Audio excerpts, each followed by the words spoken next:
Hello बच्चों, तो आज हम देखने वाले हैं ब्रोमोफॉर्म तथा आयोडोफॉर्म की जो निर्माण विधियां होती हैं वो देखने वाले हैं। तो इसकी निर्माण विधियों में हेलोफॉर्म अभिक्रिया आती है, यानी कि हेलोफॉर्म रिएक्शन आती है।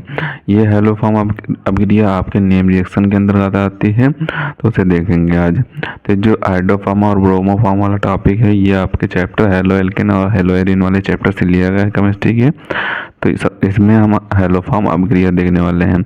अगर आपको हेलोफॉर्म अभिक्रिया आती होगी तो आप ब्रोमोफॉर्म अभिक्रिया भी बना लेंगे और आयोडोफॉर्म अभिक्रिया भी बना लेंगे। तो इसी के लिए हम हेलोफॉर्म अभिक्रिया देख लेते हैं। तो इसमें दिया हुआ है कि एथिल एल्कोहल अथवा एसीटोन पर Br2/KOH या I2/KOH की क्रिया कराने पर क्रमशः ब्रोमोफॉर्म तथा आयोडोफॉर्म बनते हैं।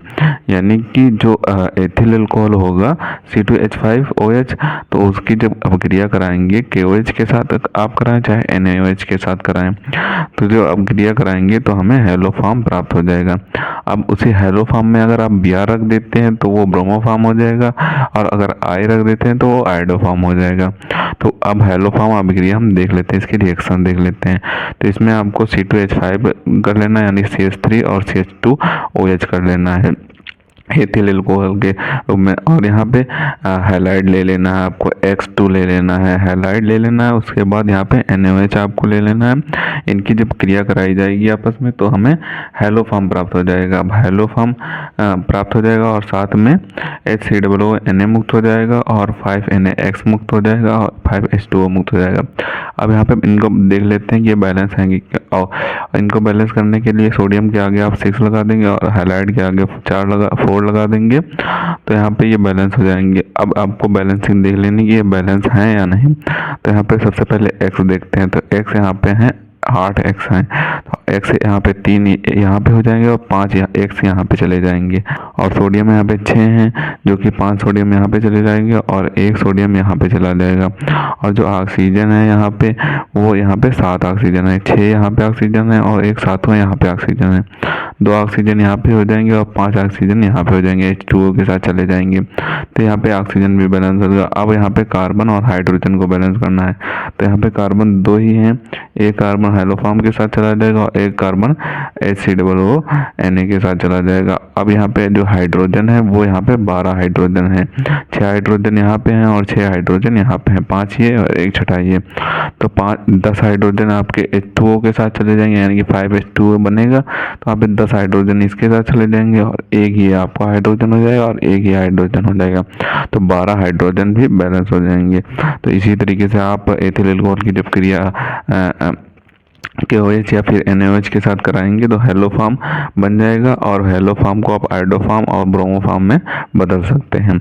उसी के लिए आपको नोट करके लिख लेना है कि जब X2 की को Br2 रखने पर रखेंगे तो हमें ब्रोमोफॉर्म प्राप्त होगा, यानी कि CH प्राप्त होगा, तथा X2 को I2 रखने पर हमें आयोडोफॉर्म प्राप्त होगा, यानी कि CHI3 प्राप्त होगा।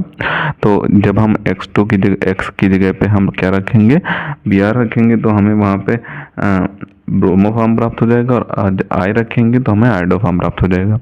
अब इसका उपयोग देख लेते हैं। तो उपयोग में आपको लिखना होगा कि आयोडोफॉर्म को सरलता से आयोडीन में अपघटित करने पर आयोडीन यानी कि नमक हमें प्राप्त हो जाता है। और आगे आपको लिखना होगा कि जो प्रतिरोध का गुण रखती है, इसकी अरुचिकर गंध के कारण अब इसके स्थान पर आयोडीन युक्त अन्य दवाइयों का उपयोग किया जाता है। यानी कि जो आयोडोफॉर्म से बना हुआ आयोडीन था, उसकी अरुचिकर गंध के कारण अब उसके स्थान पर आयोडीन युक्त अन्य दवाइयों का उपयोग किया जाता है। यानी कि जो आयोडोफॉर्म से प्राप्त हुआ था आयोडीन, उसका उपयोग हम नहीं किया जाता, उसके स्थान पर जो आयोडीन होता है उससे बनी कई दवाइयों का उपयोग किया जाता है। तो ये आपकी हेलोफॉर्म अभिक्रिया पूछेगा केवल, और आयोडोफॉर्म अभिक्रिया पूछेगा, ब्रोमोफॉर्म अभिक्रिया पूछेगा।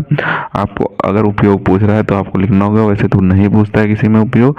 अगर पूछता है तो आप लिख सकते हैं, अगर ना पूछे तो आप रहने देना। केवल हेलोफॉर्म और ब्रोमोफॉर्म और आयोडोफॉर्म अभिक्रिया पूछता है।